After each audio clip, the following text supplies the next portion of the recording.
வணக்கம் நண்பர்களே, முக்கிய செய்திகளை இந்த பதிவில் பார்க்க போகிறோம். மோடி பிரைம் மினிஸ்டர் ஆன உடனேயே அவர் பண்ண மொதல் விஷயம் என்ன தெரியுமா? உடல் ஆரோக்கியத்துக்கு முக்கியத்துவம் கொடுக்க நினச்சாரு. மக்கள்லாம் உடல் ஆரோக்கியத்தோடு இருக்கணும், நல்ல சிந்தனையோட, நல்ல ஹெல்த் வைஸாக அவங்க ஸ்ட்ராங்காக இருக்கணும் அப்படின்னு நினச்சி யோகாவை நாடு முழுவதும் கொண்டு போய் சேர்த்தாரு. நாடு மட்டும் கிடையாது, இன்டர்நேஷ்னல் அளவில் கொண்டு போனார் யோகாவை. யோகாவுடைய பவர் என்ன அப்படிங்கிறத பற்றி பல நாடுகள் தெரிஞ்சுக்கிட்டாங்க. அதுக்கப்புறம் தான் இன்டர்நேஷ்னல் யோகா டே அப்படிங்கிறது ஜூன் 21 அங்கீகரிக்கப்பட்டுச்சு.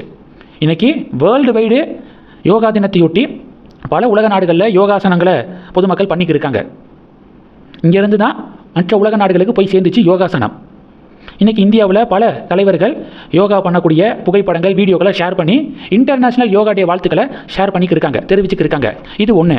ரெண்டாவது என்ன பார்க்க போகிறோம்?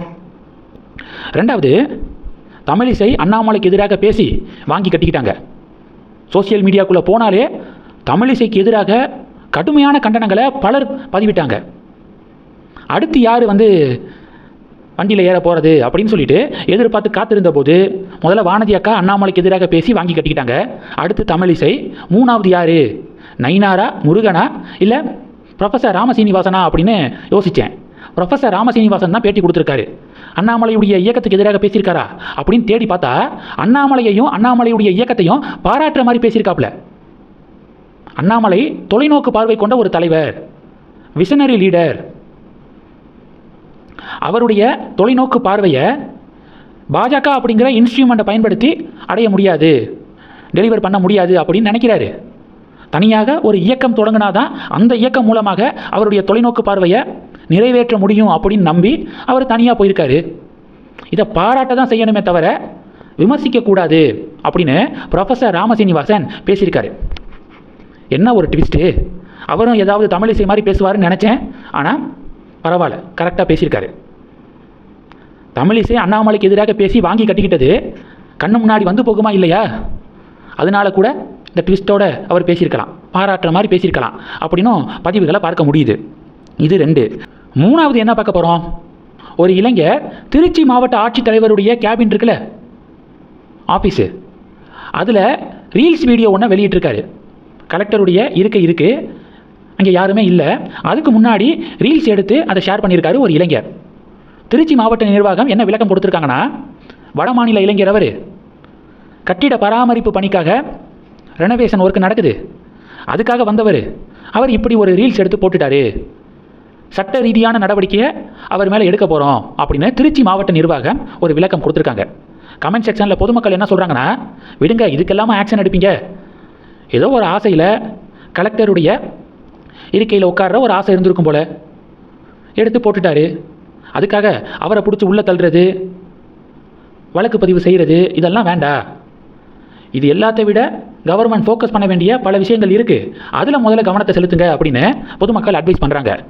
சிஎம் விஜய் சாருடைய பிறந்தநாள் வருதா, அதனை முன்னிட்டு திருபுவனம் அரசு பள்ளியில் வாலிபால் போட்டி நடக்குது போல். ஸ்கூல் ஃபுல்லாக டிவிகே கொடி தான். கல்வி நிலையங்களுக்குள்ளே அரசியல் இருக்கக்கூடாது அப்படிங்கிறது அடிப்படையான கொள்கை. யார் ஆட்சியில் இருந்தாலும் அதை ஃபாலோ பண்ணணும். கல்வி நிலையங்களுக்குள்ளே அரசியல் நுழையக்கூடாது. அதனால தானே காஞ்சிபுரம் பக்கத்தில் உத்தரமேரூரில் அரசு பள்ளியில் டிவிகே கேடர்ஸ் நிறைய பேர் வகுப்பறைக்கு போய் சிஎம் விஜயுடைய புகைப்படத்தை கிளாஸ் ரூமில் மாட்டி ரீல்ஸ் வீடியோ வெளியிட்டிருக்காங்க அப்படின்னு அண்ணாமலை கடும் கண்டனத்தை பதிவு செஞ்சார். அப்போது அடிப்படையான கொள்கையே கல்வி நிலையங்களுக்குள்ளே பாலிடிக்ஸ் உள்ளே நுழையக்கூடாது, அரசியல் கட்சிகளுடைய கொடிகள் இதெல்லாம் எதுவுமே இருக்கக்கூடாது அப்படிங்கிறது பேசிக்கான விஷயம். ஆனால் திருபுவனத்தில் என்ன நடந்திருக்கு? டிவிகே கொடி ஸ்கூல் ஃபுல்லாக பார்க்க முடியுது அப்படிங்கிற டிபேட்டு. இதை முதல்ல கவர்மெண்ட்டு சரி செய்யணும். இன்னொரு பக்கம் மதுரை மேலூர் பக்கத்தில் அரசு ஆண்கள் மேல்நிலை பள்ளியில் மாரத்தான் இன்னைக்கு தொடங்கி வைக்கப்பட்டிருக்கு. பெண்கள் பாதுகாப்பு, போதைப் பொருட்களுக்கு எதிரான விழிப்புணர்வு, இதை மையமாக வைத்து மாரத்தான் இன்னைக்கு தொடங்கப்பட்டிருக்கு. தொடக்கி வச்சது யார்? உயர்கல்வித்துறை அமைச்சர் விஸ்வநாதன், காங்கிரஸ் கட்சியை சேர்ந்தவர்.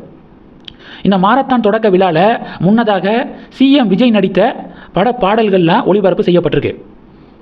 அந்த பாடல்களுக்கு உயர்கல்வித்துறை அமைச்சர் விஸ்வநாதன் டான்ஸ் எல்லாம் ஆடியிருக்காப்புல.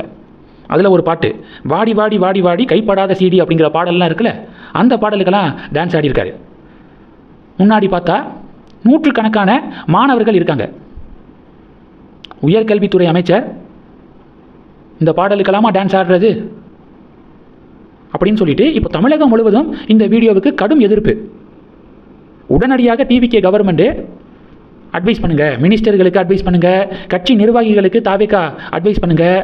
தமிழகம் முழுவதும் இது மாதிரி ரீல்ஸை எடுத்து வெளியிட்டுக்கிட்டே இருக்காங்க, இதுக்கு ஒரு எண்டே கிடையாதா அப்படின்னு கேள்விகளும் கேட்கப்படுது.